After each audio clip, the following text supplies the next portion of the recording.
కృపావార్త అనే కార్యక్రమం ద్వారా ఉన్నతమైనటువంటి దేవుని సంగతులను మహాజ్ఞానముగా నేర్చుకుంటున్నటువంటి మీ అందరికీ మన ప్రభువును రక్షకుడునైన యేసుక్రీస్తు వారి పేరిట నా హృదయపూర్వకమైన వందనములను తెలియజేయుచున్నాను. భక్తుడైనటువంటి ఆగూరు పలికినటువంటి మాటలు మనం నేర్చుకుంటున్నాం.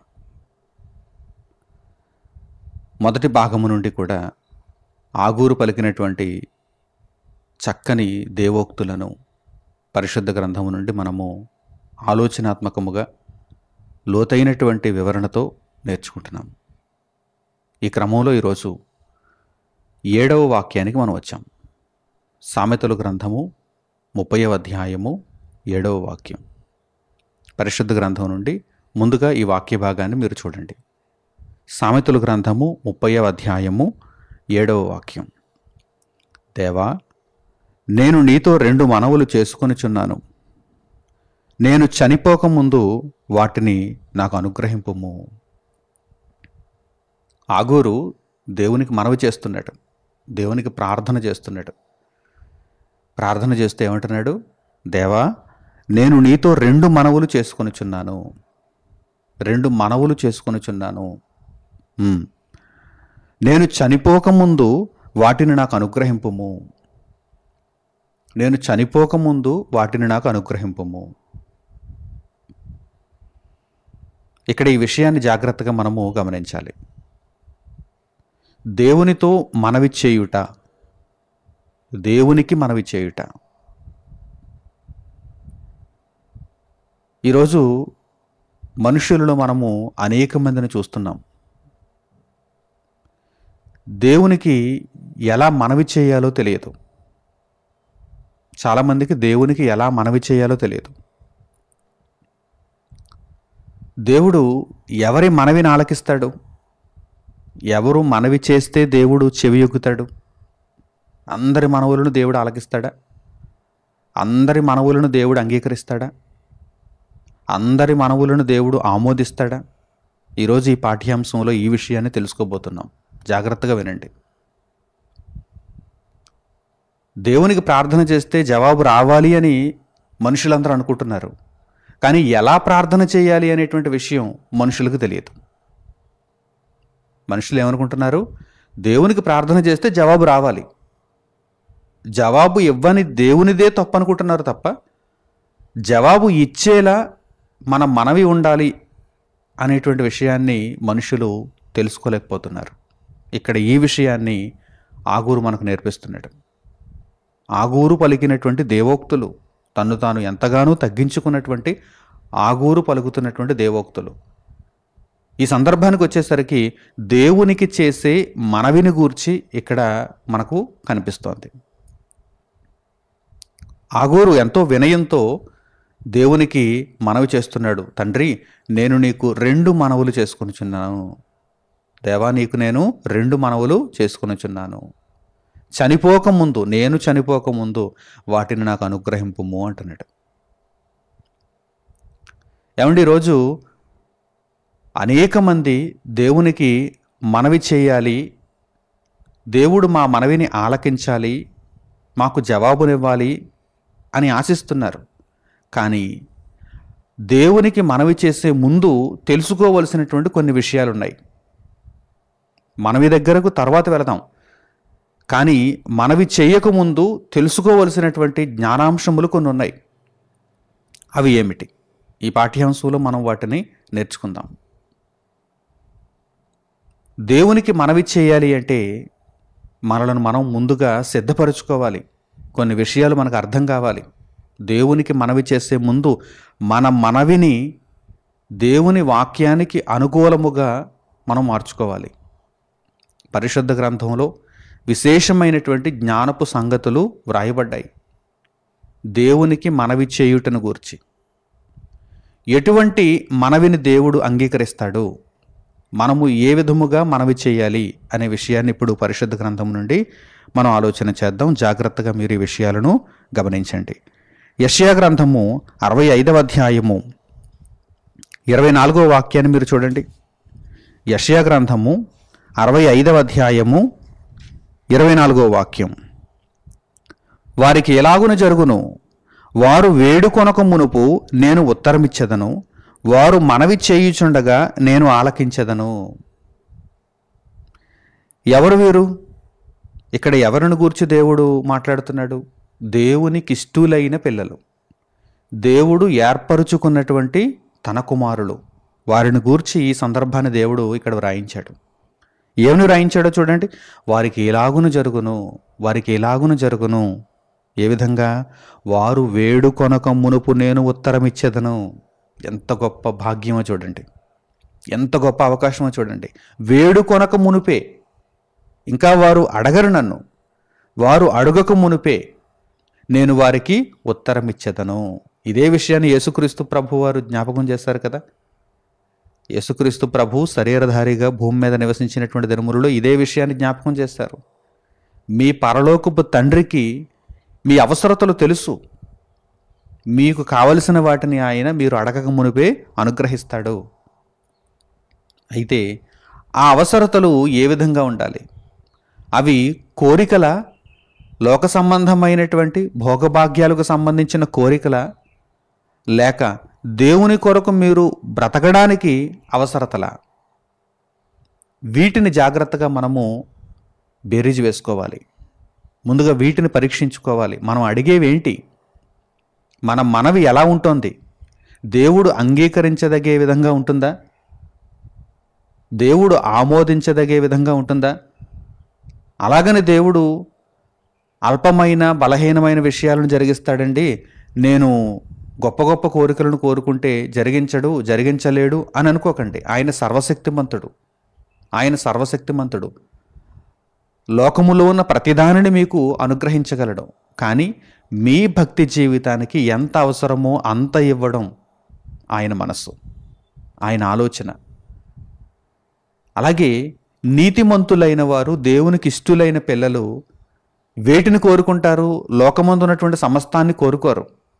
ఎందుకంటే వారికి తెలుసు, ఈ లోకమంతా నాదే అయితే నేను దేవుణ్ణి ఎదిరిస్తానేమో, నేను దేవుని కొరకు బ్రతకలేనేమో,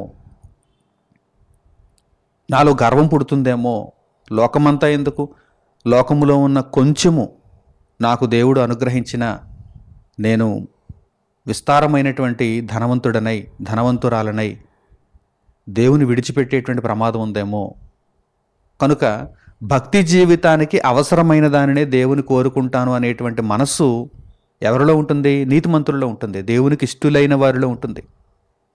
అందుచేతనే వీరు ఈ విధంగా దేవునికి మనవి చేస్తారు. దేవుడు అట్టివారి మనవిని వెంటనే అంగీకరిస్తాడు.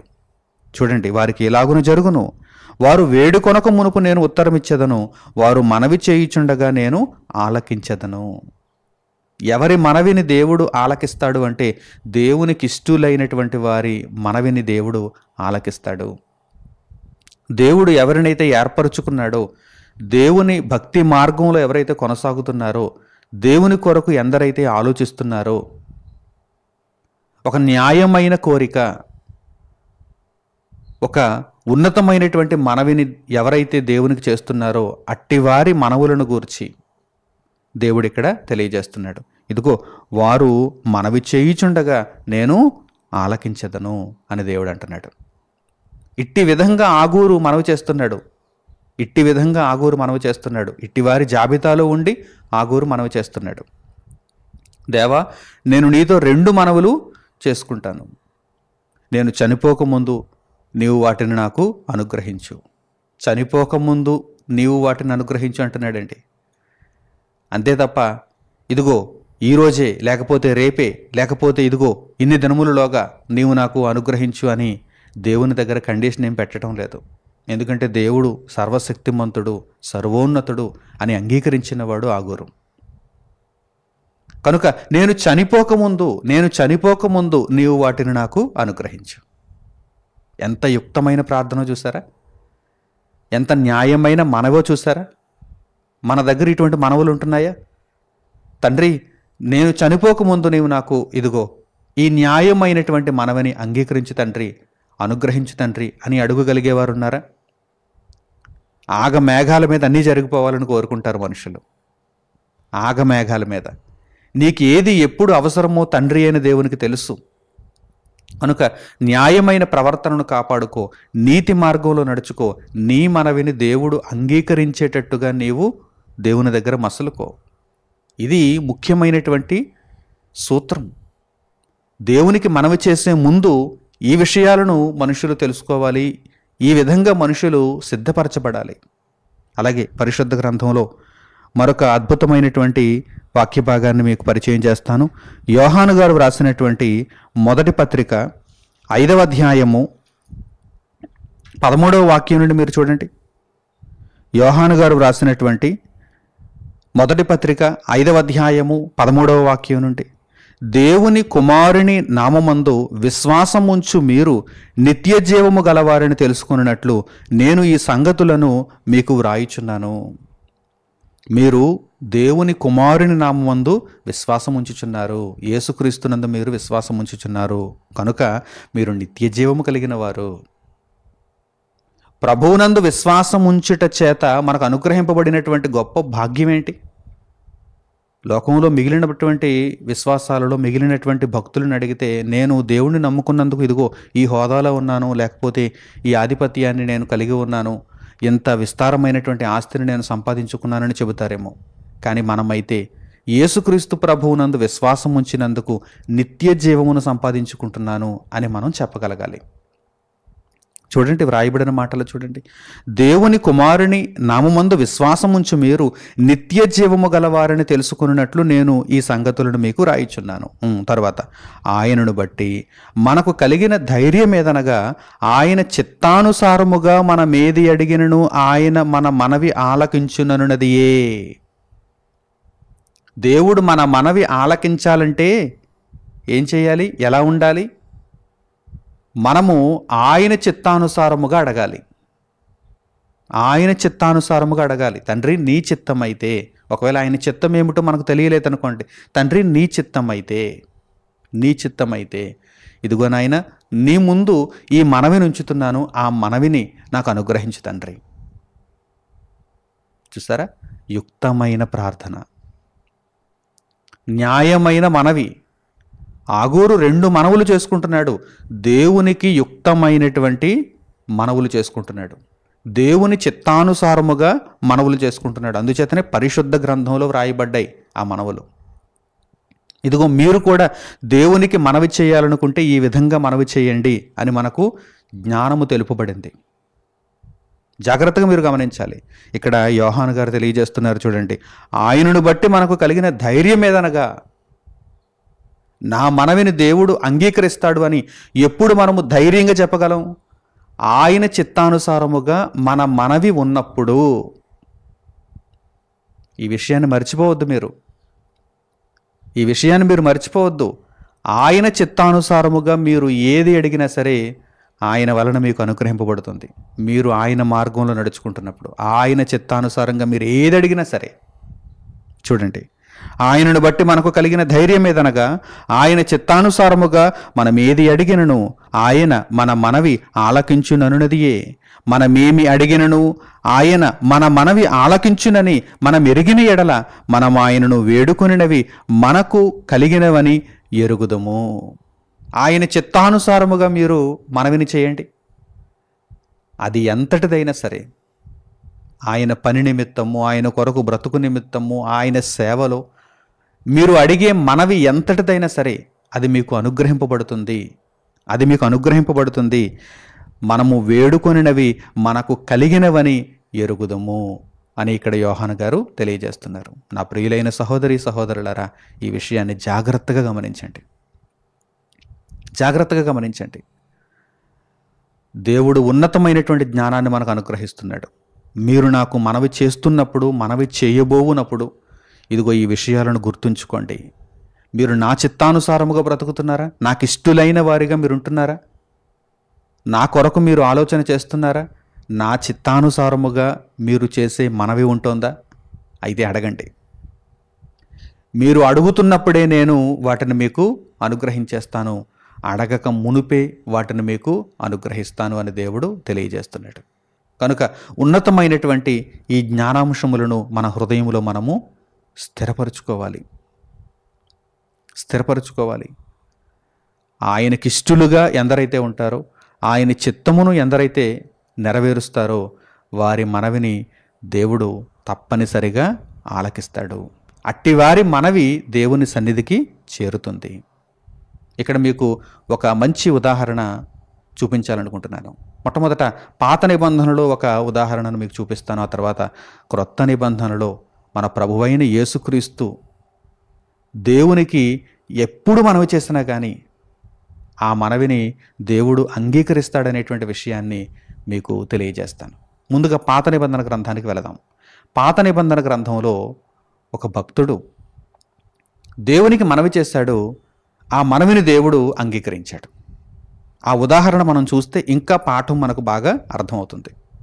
దేవునికి మనము చేసేటువంటి మనవి ఏ విధంగా ఉండాలో ఆ ఉదాహరణ ద్వారా మనం నేర్చుకుందాం. ఆ భక్తుడు ఎవరో కాదు, ఇశ్రాయేలును పరిపాలించినటువంటి రాజైన సొలొమోను. సొలొమోనుకు దేవుడు ఇదిగో దర్శనములో ప్రత్యక్షమై నీకు ఏమి కావాలో కోరుకో, ఈ యొక్క రాజ్యము విస్తరించటం, శత్రువుల ప్రాణము, అలాగే విస్తారమైనటువంటి ధన సంపదలు ఇవన్నీ కావాలా అని దేవుడు సొలొమోనును అడుగుతున్నాడు.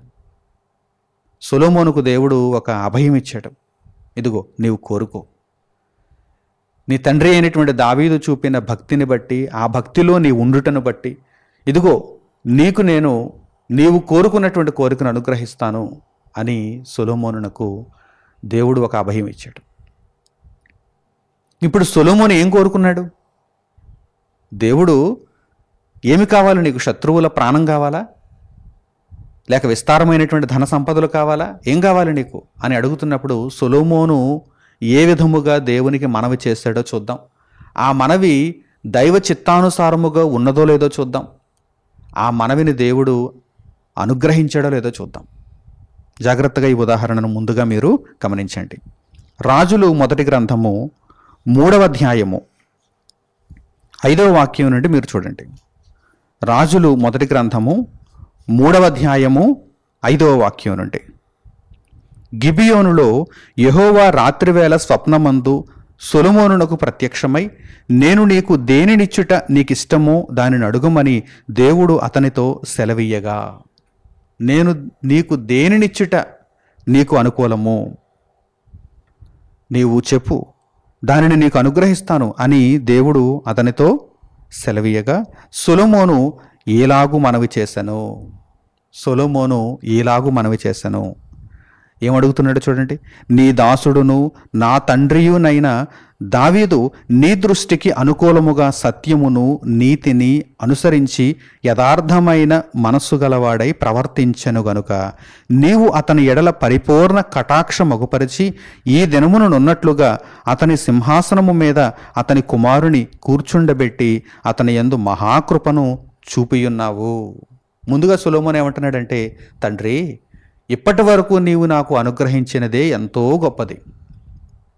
నా తండ్రి అయినటువంటి దావీదు నీ ఎడల చూపించినటువంటి భక్తి, నీ పట్ల అతడు ఉంచినటువంటి విశ్వాసము, వీటన్నింటికీ ప్రతిఫలముగా నీవు ఇప్పటికే ఎంతో మాకు అనుగ్రహించావు అని ముందుగా దేవుణ్ణి స్తుతిస్తున్నాడు. తర్వాత, నా దేవా యెహోవా, నీవు నా తండ్రి అయిన దావీదునకు బదులుగా నీ దాసుడనైన నన్ను రాజుగా నియమించి ఉన్నావు.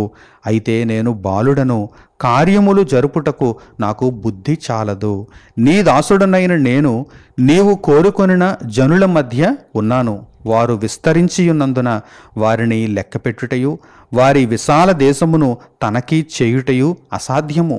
ఎంత గొప్పదైన నీ జనమునకు న్యాయము తీర్చగలవాడు ఎవడు? కాబట్టి నేను మంచి చెడ్డలు వివేచించి నీ జనులకు న్యాయము తీర్చునట్లు నీ దాసుడనైన నాకు వివేకము గల హృదయము దయచేయము. చూసారా ఎటువంటి మనవి చేశాడో? చూసారా సొలొమోను దేవునికి ఎటువంటి మనవి చేశాడో? చూసారా? సాధారణంగా ఎవరైనా అయితే, మిగిలినటువంటి లోకజ్ఞానము కలిగినటువంటి మనుషులు ఎవరైనా అయితే తొందరపాటులో ఎటువంటి మనవులు చేస్తారు చెప్పండి? దేవా, ఈ రాజ్యాన్ని నీవు నాకు ఇచ్చావు, ఈ రాజ్యాన్ని ఇంకా విస్తరింపజేయి, ఇదిగో ఇంకా కొంతమంది శత్రువులు ఉన్నారు, వారు కూడా నాకు లోబడేటట్టుగా చెయ్యి. ఇదిగో నాకు కొద్దిగానే ధనం ఉంది, ఈ ధనం సరిపోదు, ఇంకా ధనాన్ని ఇచ్చేయి. ఎందుకంటే నీవే ఒక అభయాన్ని ఇచ్చావు కదా, కోరుకోమన్నావు కదా, నాకు విస్తారమైనటువంటి ధన సంపదలను ఇచ్చేయి అని అడిగి ఉందరు. కానీ దైవ చిత్తానుసారమైనటువంటి మనవిని సొలొమోను కోరుకుంటున్నాడు. విస్తారమైనటువంటి ఆస్తిపాస్తులు ఉండడం వలన రోజుకు 10 ప్లేట్లు 20 ప్లేట్లు ఏమైనా తినగలమా? రోజుకు 10 దుస్తులు 20 దుస్తులు ఏమైనా ధరించుకోగలమా? దేవుడు నిర్ణయించినదే, దేవుడు నియమించినదే మనం అనుభవించగలం. అంతకు మించి మనకు అవసరం లేదు. కనుక ఇక్కడ సొలొమోను, తండ్రి నీవు మహాకృపను చూపి ఉన్నావు, నా తండ్రి అయినటువంటి దావీదు ఎడల నా ఎడల నీవు మహాకృపను చూపి ఉన్నావు. కనుక ఇదిగో ఇప్పుడు నా ముందున్నటువంటి సవాల్ ఏంటంటే, నీ ప్రజలందరినీ కూడా నేను చక్కగా పరిపాలించాలి, నీవిచ్చినటువంటి బాధ్యతను నేను చక్కగా నిర్వర్తించాలి, నీ పనిని గొప్పగా నేను నెరవేర్చాలి. కనుక వీరందరినీ పరిపాలించుటకు గాను నీ మహాజ్ఞానమును, తెలివిని, బుద్ధిని నాకు అనుగ్రహించు తండ్రి అని కోరుకుంటున్నాడు. ఎప్పుడైతే సొలొమోను ఈ విధముగా మనవి చేశాడో దేవుడు పొంగిపోతున్నాడు. ఎందుకంటే ఆయన చిత్తానుసారముగా సొలొమోను ఏమి కోరుకోవాలని దేవుడు అనుకుంటున్నాడో ఆ విధంగానే సొలొమోను కోరుకున్నాడు. గనుక వెంటనే దేవుడు ఇదిగో నీ మనవిని నీకు అనుగ్రహిస్తున్నాను అని అంటున్నాడు. చూడండి ఆ మాటలను మీరు చూడండి. సొలొమోను చేసిన ఈ మనవి ప్రభువునకు అనుకూలమాయెను. ఏమండి, ఈ రోజుల్లో అనేక మంది దేవునికి మనవి చేయాలి అనుకుంటున్నారు. మనవి చేసి దేవుడు ఇంకా సమాధానం ఇవ్వటం లేదంటే అని అనుకుంటున్నారు. మనము చేస్తున్నటువంటి మనవి దేవునికి అనుకూలముగా ఉన్నదా లేదా? ఈ విషయాన్ని ఎప్పుడైనా మీరు ఆలోచించారా? ఆ విషయం దగ్గర మీరు ఆగారా? దేవుని వాక్యాన్ని బట్టి పరిశీలించుకున్నారా? నేను ఎటువంటి మనవి చేస్తున్నాను, ఈ మనవి దేవునికి అనుకూలమా కాదా, అంగీకారయోగ్యమా కాదా? చూడండి, సొలొమోను చేసినటువంటి మనవి దేవునికి అనుకూలమైపోయింది, ప్రభువునకు అనుకూలమాయను. గనుక దేవుడు అతనికి ఎలాగూ సెలవిచ్చెను. ఇప్పుడు చెబుతున్నాడు దేవుడు చూడండి, దీర్ఘాయువునైనను. సాధారణంగా అయితే లోక జ్ఞానంతో ఉన్నటువంటి మనుషులైతే ఏం కోరుకుంటారు? ఎక్కువ కాలం నేను రాజుగా ఉండాలి, నాకు ఎక్కువ ఆయుష్నివ్వి అని కోరుకునందరు. కానీ నీవు దీర్ఘాయువునైనను ఐశ్వర్యమునైనను నీ శత్రువుల ప్రాణమునైనను అడుగక న్యాయములను గ్రహించుటకు వివేకము అనుగ్రహించుమని నీవు అడిగితివి. నీవు ఎలాగున అడిగినందున నీ మనవి ఆలకించుచున్నాను. జాగ్రత్తగా ఈ మాటలను గమనించాలి. నీవు ఎలాగున అడిగినందున నీ మనవి ఆలకించుచున్నాను అంటే దేవుని చిత్తానుసారముగా మనం అడగకపోతే దేవుడు మన మనవి ఆలకించడన్నమాట. లోక సంబంధమైనటువంటి కోరికలతో మనము దేవునికి మనవి చేస్తే మన మనవి దేవుడు ఆలకించడన్నమాట. నీవు ఎలాగున మనవి చేసావు గనుక నేను ఆలకించుచున్నాను. బుద్ధి వివేకములు గల హృదయము నీకిచ్చుచున్నాను. పూర్వీకులలో నీ వంటి వాడు ఒకడును లేడు, ఇక మీదట నీ వంటి వాడు ఒకడును ఉండడు. మరియు నీవు ఐశ్వర్యమును ఘనతను ఎమ్మని అడుగకపోయినను నేను వాటిని కూడా నీకిచ్చుచున్నాను. అందువలన నీ దినములన్నిటను రాజులలో నీ వంటి వాడొకడైనను నుండడు. చూసారా? అలాగని దేవుడు ఐశ్వర్యమును ఘనతను ఇవ్వలేదా? కేవలము జ్ఞానమునిచ్చి పేదవానిగా ఉంచేశాడా? సొలొమోనునకు జ్ఞానముతో పాటుగా జ్ఞానమును వెంబడించాయి. జ్ఞానమును అవన్నీ కూడా వెంబడించాయి. అవన్నీ ఎంత చెప్పండి? దేవుని దృష్టికి అవన్నీ ఎంత? ఐశ్వర్యం, ఘనత ఇవన్నీ ఎంత? మీ దృష్టిలో అవి గొప్పవి కావచ్చు, కానీ దేవుని దృష్టికి అవన్నీ ఎంత? కానీ మీరు ఎటువంటి మనవి చేయుచున్నారన్నదే అక్కడ చాలా ప్రాముఖ్యమైనటువంటి విషయం. మీ మనస్సును దేవుడు చూస్తున్నాడు. దేవుని చిత్తానుసారముగా మీరు మనవి చేశారా? మీ మనవి అంగీకరింపబడుతుంది, ఆలకించబడుతుంది. ఆగూరు అటువంటి మనవులు చేస్తున్నాడు. దేవా, నేను నీతో 2 మనవులు చేసుకొనుచున్నాను, చనిపోకముందు నీవు వాటిని నాకు అనుగ్రహించు అన్నాడు. ఈ విధముగా సొలొమోను ఏ విధముగా అయితే దేవునికి మనవి చేసి ఆ మనవిని దేవుని యొద్ద నుండి అంగీకరింపజేసుకున్నాడో ఆ విధముగా మనము మనవి చేయగలగాలి. మన జీవిత కాలములో మనకు ఎన్నెన్నో సమస్యలు, ఇబ్బందులు, ఆటంకాలు ఎదురవుతూ ఉంటాయి. దైవ చిత్తానుసారముగా వాటన్నిటిని కూడా మనం పరిష్కరించుకోవటానికి దేవునికి మనవి చేయాలి. దేవునికి మనవి చేయాలి. అంతే తప్ప వ్యర్థమైన ఆలోచనలతో కాదు, లోకాన్ని అనుభవించు నిమిత్తము కాదు, దేవుని రాజ్యానికి దూరమైపోవడానికి అయితే కాదు, దేవునితో ఉండడానికి, దేవునిలో బ్రతకడానికి, దేవుని చిత్తమును నెరవేర్చడానికి మనము దేవునికి మనవి చేయాలి. అప్పుడు దేవుడు మన అవసరతలను ఆయన ఎరిగినవాడు గనక మనం అడగకపోయినను మనకు కావలసిన వాటిని ఆయన అనుగ్రహిస్తాడు. అలాగుననే ఇక్కడ సొలొమోనునకు ఐశ్వర్యము, ఘనత కూడా అనుగ్రహించాడు. ఇంకా చెబుతున్నాడు చూడండి దేవుడు, మరియు నీ తండ్రి అయిన దావీదు నా మార్గములలో నడచి నా కట్టడలను నేను నియమించిన ధర్మమంతటిని గైకొనినట్లు నీవు నడచి వాటిని గైకొనిన ఎడల నిన్ను దీర్ఘాయుష్మంతునిగా చేసేదను అనెను. ఇదిగో నీ తండ్రి అయినటువంటి దావీదు నా ఇష్టానుసారుడుగా ఎలాగైతే నడుచుకున్నాడో నీవు కూడా అలా నడుచుకుంటే నీకు దీర్ఘాయుష్ను కూడా ఇచ్చేస్తానంటున్నాడు దేవుడు. నీవు అడగలేదు, కానీ నేను నీకు దీర్ఘాయుష్ను కూడా ఇచ్చేస్తానంటున్నాడు. అప్పుడు అంతలో సొలొమోను మేలుకొని అది స్వప్నమని తెలుసుకొనెను. పిమ్మట అతడు యెరూషలేమునకు వచ్చి యెహోవా నిబంధన గల మందసము ఎదుట నిలువబడి దహన బలులను, సమాధాన బలులను అర్పించి తన సేవకులందరికీ విందు చేయించెను. ఆనందంతో నిండిపోయాడు. మనస్సు ఉప్పొంగుతోంది సొలొమోనునకు. ఎందుకంటే యుక్తమైనటువంటి ప్రార్థన దేవునికి చేయగలిగాడు, న్యాయమైన మనవిని దేవునిని అడగగలిగాడు. కనుక ఆ మనవి అంగీకరింపబడింది. సొలొమోను హృదయము సంతోషముతో ఉప్పొంగింది. దేవునికి దహన బలులు, సమాధాన బలులు అర్పించాడు. ఇదిగో తన సేవకులందరికీ విందు చేయించాడు. తన సంతోషములో పాలు పంచుకోమని చెప్పాడు. నా ప్రియులైన సహోదరి సహోదరులారా, ఈ ఉదాహరణను మీరు గమనించినప్పుడు దేవునికి మనము చేసే మనవి ఏ విధంగా ఉండాలో మీకు అర్థమైందా? దైవ చిత్తానుసారముగా మన మనవి ఉండాలి. దైవ చిత్తానుసారముగా. ఇందులో ఎటువంటి వేషధారణ ఉండకూడదు, ఇందులో ఎటువంటి కపటం ఉండకూడదు. నిజముగా హృదయపూర్వకముగా, తండ్రి నీ కొరకు నేను బ్రతికితే చాలునయ్యా, యేసుక్రీస్తు ప్రభువునందు విశ్వాసం ఉంచినటువంటి నాకు నిత్య జీవమును నీవు అనుగ్రహించడమే గొప్ప విషయం. కనుక నీ యందు నేను గొప్పగా విశ్వాసం ఉంచి నీ పవిత్రతలో, నీ పరిశుద్ధతలో, నీ చిత్తానుసారముగా నడుచుకొనుట నాకు అనుగ్రహించు అని దేవునికి మనము మనవి చేయగలిగితే ఆ మనవి తప్పకుండా అనుగ్రహింపబడుతుంది, ఆమోదింపబడుతుంది. దేవుడు అటువంటి మనవిని ఆలకిస్తాడు.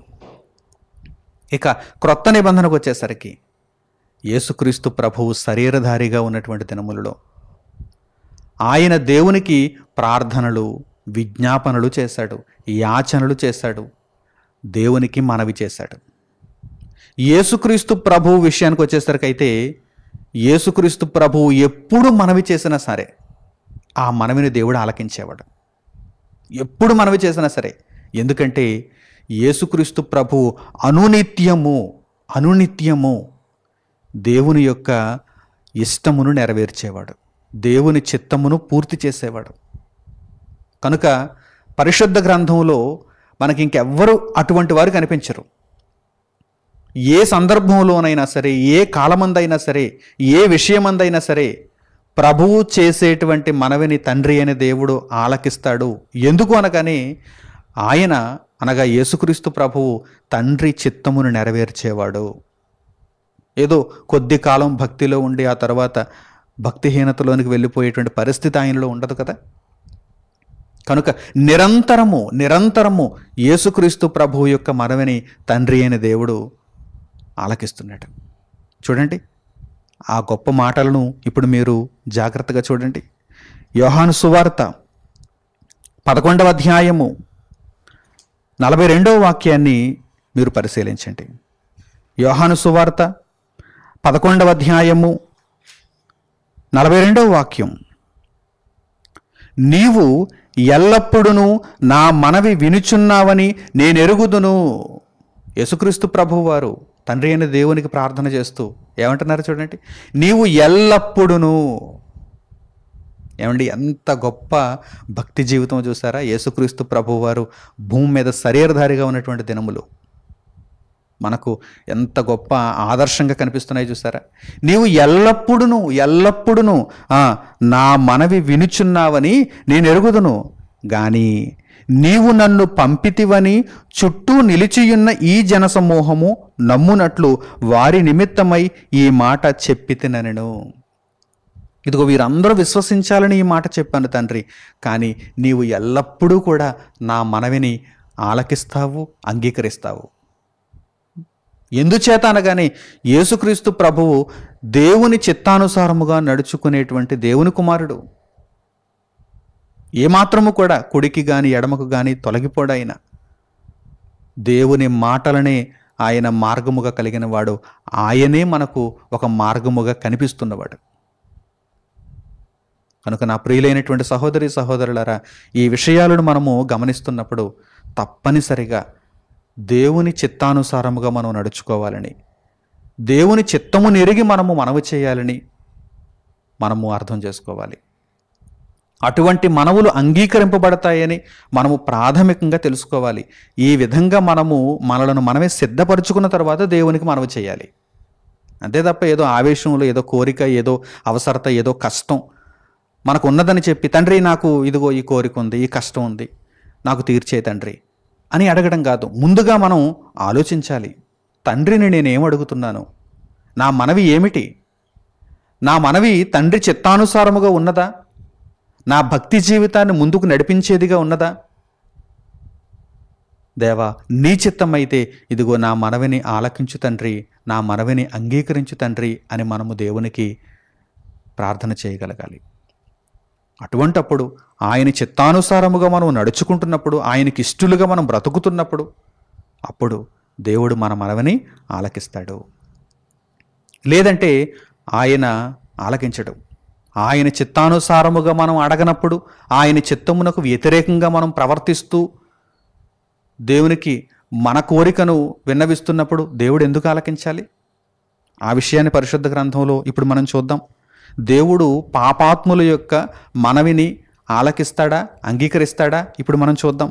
యోహాను సువార్తలోని 9వ అధ్యాయము 31వ వాక్యాన్ని మీరు చూడండి. యోహాను సువార్త 9వ అధ్యాయము 31వ వాక్యం. దేవుడు పాపుల మనవి ఆలకింపడని ఎరుగుదుము. దేవుడు పాపుల మనవిని ఆలకించడు. పాపాత్ములకు చాలా కోరికలు ఉంటాయి. పాపాత్ములు దుష్టాభిప్రాయములను కలిగి ఉంటారు. పాపాత్ములు దేవుణ్ణి ఎదిరించేవారు. కనుక అటువంటి పాపాత్ములు, శరీర సంబంధమైనటువంటి కోరికలను కలిగినటువంటి పాపాత్ములు, లోకమే శాశ్వతం అనుకుని లోకపు కోరికలు కోరుకునేటువంటి పాపాత్ములు, అటువంటి వారు మనవి చేస్తున్నప్పుడు దేవుడు ఆలకిస్తాడా? లేదు. చూడండి, దేవుడు పాపుల మనవి ఆలకింపడని ఎరుగుదము. మరి ఎవరి మనవిని ఆయన ఆలకిస్తాడు? ఎవడైనను దేవభక్తుడయ్యుండి ఆయన చిత్తము చొప్పున జరిగించిన ఎడల ఆయన వాని మనవి ఆలకించును. ఎవడైనను దేవభక్తుడయ్యుండి ఆయన చిత్తము చొప్పున జరిగించిన ఎడల అప్పుడు వాని మనవిని దేవుడు ఆలకించును. ఎంత అద్భుతంగా ఉందో చూసారా ఈ వాక్య భాగం. కనుక ఏదో దేవునికి మనవి చేసేయాలి, దేవుడు అవకాశం ఇచ్చాడు, దేవునికి ఈ మనవి చేసేసి ఈ కోరికను దేవుని అడిగేయాలి అనేటువంటి విధానంలో కాదు. ముందు జ్ఞానాన్ని నేర్చుకోండి, ముందు విషయాన్ని సంగ్రహించండి. అప్పుడు మీ మనవి ఎలా ఉండాలో మీకు అర్థమవుతుంది. దైవ చిత్తానుసారముగా బ్రతికే ఆవశ్యకత మీకు అర్థమవుతుంది. అప్పుడు మీరు దేవునికి మనవి చేయండి, ఆ మనవిని దేవుడు ఆలకిస్తాడు. మీరు దేవభక్తులుగా ఉండి ఆయన చిత్తము చొప్పున జరిగించువారైతే తప్పనిసరిగా ఆయన మీ మనవిని ఆలకిస్తాడు. అలాగే కొంతమంది విస్తారముగా దేవునికి ప్రార్థన చేస్తే, అంటే ఎక్కువసేపు దేవునికి ప్రార్థన చేస్తే మన మనవిని దేవుడు ఆలకిస్తాడని కూడా పొరబడుతూ ఉంటారు. దేవుడు విషయాన్ని చూస్తాడు అంతే తప్ప నీవెంత సాగదీసేవని దేవుడు చూడడు. ఏ భక్తుని యొక్క ప్రార్థననైనా మీరు పరిశుద్ధ గ్రంథంలో చూడండి, విస్తారంగా ఉన్నట్టు ఏమైనా కనిపిస్తుందా? విషయం దగ్గరకు వచ్చినట్టు కనిపిస్తుంది. కొంతమంది ఉంటారు, ఎక్కువసేపు దేవునికి ప్రార్థన చేస్తే దేవుడు వింటాడేమో అని అనుకుంటారు. అది వారి యొక్క అభిప్రాయం. కానీ పరిశుద్ధ గ్రంథంలో అటువంటి సంగతి లేదు. మీరు విస్తారముగా ప్రార్థన చేయండి, మీరు ఎంత ఎక్కువసేపు చేస్తే అంత ఫలితం మీకు దక్కుతుంది, అప్పుడు దేవుడు మీ ప్రార్థన వింటాడు అని చెప్పి పరిశుద్ధ గ్రంథంలో లేదండి. ఇంకా ఏమనుందంటే, యేసుక్రీస్తు ప్రభువారు ఏమని తెలియజేశారంటే, మీరు విస్తారముగా మాట్లాడవద్దు, విస్తారముగా ప్రార్థన చేయటానికి మీరు ప్రయత్నించవద్దు అని ఆయన తెలియజేస్తారు. చూడండి, ఆ మాటలను కూడా మీరు చూడండి. ఎందుకంటే ఒకవేళ ఈ విషయం మీకు తెలియకపోతే పొరబడేటువంటి అవకాశం ఉంది.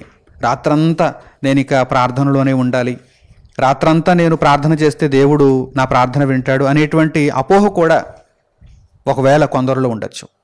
కనుక ఈ విషయాన్ని కూడా మీరు గమనించండి. విస్తారమైనటువంటి ప్రార్థన చేయాలనేటువంటి ఉద్దేశం మనలో ఉండకూడదు. తండ్రి అయిన దేవుడు మన మనవిని ఆలకించే విధంగా మన ప్రవర్తన ఉండాలి, మన మనవి కూడా ఉండాలి అనేటువంటి విధానం మనలో ఉండాలి. ఈ విధానాన్ని మనుషులు మర్చిపోయారు, కోల్పోయారు. కానీ దేనిని వారు వెంబడిస్తున్నారు? ఇదిగో యేసుక్రీస్తు ప్రభువారు ఏ విధానంలో అయితే ఉండొద్దన్నారో ఆ విధానాన్ని వెంబడిస్తున్నారు. చూడండి, మత్తయి సువార్త 6వ అధ్యాయము 7వ వాక్యాన్ని మీరు చూడండి.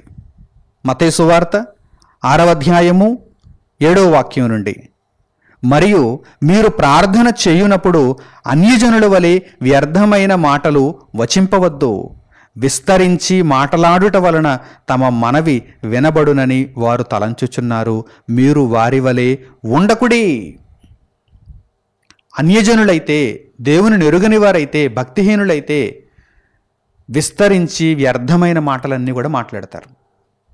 ఏమంటే, హృదయము దేవుని వాక్యంతో నిండి ఉన్నప్పుడు నోటి నుండి చక్కగా దేవుని మాటలే వస్తాయి. హృదయమంతా పనికిమాలిన విషయాలతో నిండిపోయింది, మీరు విస్తరించి మాట్లాడితే పనికిమాలిన విషయాలే వస్తాయి. కనుక మీరు విస్తరించి మాట్లాడాలని మాత్రం తలంచవద్దు. మీరు వారి వలె ఉండకుడి. యేసుక్రీస్తు ప్రభువారు తెలియజేస్తున్నారు, మీరు వారి వలె ఉండకుడి. మీరు మీ తండ్రిని అడుగక మునిపే మీకు అక్కరగానున్నవేవో ఆయనకు తెలియను. మీరు మీ తండ్రిని అడుగక మునిపే మీకు అక్కరగా ఏవైతే ఉన్నాయో అవి ఆయనకు తెలియను. కనుక మీరు యుక్తమైన ప్రార్థన చేయండి, న్యాయమైన మనవిని చేయండి, న్యాయమైన మనవిని చేయండి. విస్తరించి మాట్లాడుట వలన మీ మనవి దేవునికి వినబడుతుంది అని మీరు అనుకుంటే అది పొరపాటే అని యేసుక్రీస్తు ప్రభువారు ఇక్కడ తెలియజేస్తున్నారు.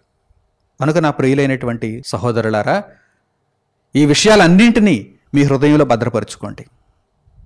మనము దేవుని చిత్తానుసారముగా నడుచుకోవాలి. మనము దేవునికి భక్తిపరులముగా కనిపించాలి, నీతి న్యాయములను అనుసరించాలి. మన యొక్క మనవి దైవ చిత్తానుసారముగా ఉండాలి, దేవుడు ఆమోదించదగే విధంగా ఉండాలి. అప్పుడు మనము మనవి చేయాలి. ఈ విధంగా ఆగూరు మనవి చేస్తున్నాడు. ఆగూరు మాటలను మనము ధ్యానిస్తున్నాం, దేవోక్తులను మనం తెలుసుకుంటున్నాం.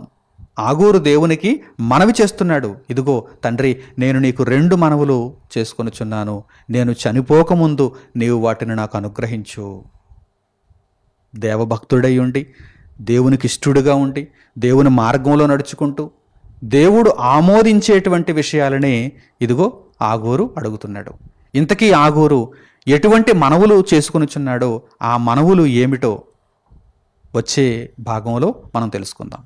అంతవరకు మీరందరూ కూడా దేవుని యొక్క ఆలోచనలలో ఉంటూ దేవుని చిత్తమును నెరవేర్చుచు దైవ చిత్తానుసారమైనటువంటి ప్రవర్తనలో మీరు కొనసాగుతూ దేవుడు ఆమోదించేటువంటి యుక్తమైన ప్రార్థన, న్యాయమైన మనవిని చేయటానికి ప్రయత్నిస్తారని, ప్రభువైన యేసుక్రీస్తు మార్గములో మీరు విరాజిల్లుతారని నేను హృదయపూర్వకంగా కోరుకుంటూ ఈ సందేశమును ఇంతటితో నేను ముగిస్తున్నాను. తండ్రి అయిన దేవునికి ప్రార్థనలో ఏకీభవించండి. మహోన్నతుడును మహాపరిశుద్ధుడునైన మా కన్న తండ్రి, ఉన్నతమైనటువంటి సంగతులను మీ మహాజ్ఞానముగా మీ సన్నిధి నుండి మీరు మాకు అనుగ్రహించారు. మీ మాటల యొక్క విలువను మేము అర్థం చేసుకుంటున్నాము. ఆగూరు పలికినటువంటి దేవోక్తులను మీరు మాకు వివరిస్తున్నారు. మీకు ఏ విధముగా మనవి చేయవలనో మాకు నేర్పించారు తండ్రి.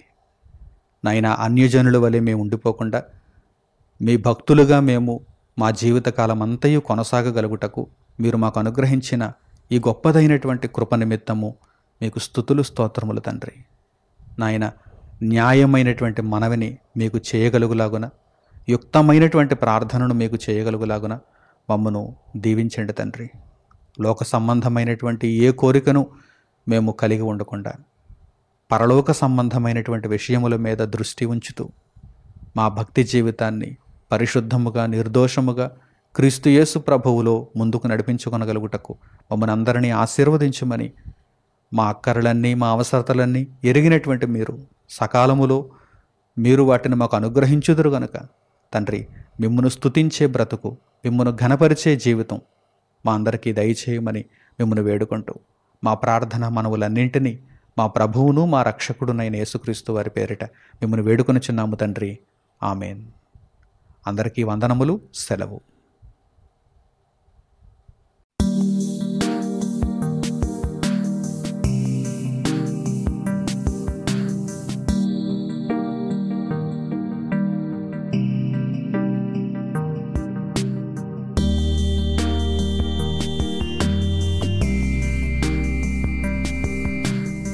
సహోదరులు మణికుమార్ గారు ప్రసంగించిన ఎన్నో ఆత్మ సంబంధమైన సంగతులను ఉచితంగా వీక్షించుటకు మా యూట్యూబ్ ఛానల్స్ను తప్పక దర్శించండి. మా సమాచారమును ఎప్పటికప్పుడు తెలుసుకొని ఆత్మీయ అభివృద్ధి నొందవలనంటే మా యూట్యూబ్ ఛానల్స్ను సబ్స్క్రైబ్ చేసుకోండి. సత్వర నోటిఫికేషన్ కొరకు సబ్స్క్రైబ్ బటన్ ప్రక్కన ఉన్న బెల్ సింబల్ను క్లిక్ చేయండి. మరిన్ని వివరాలకు మీరు సంప్రదించవలసిన మా ఫోన్ నంబర్స్ 8978414178 మరియు 8333927666. ధన్యవాదములు.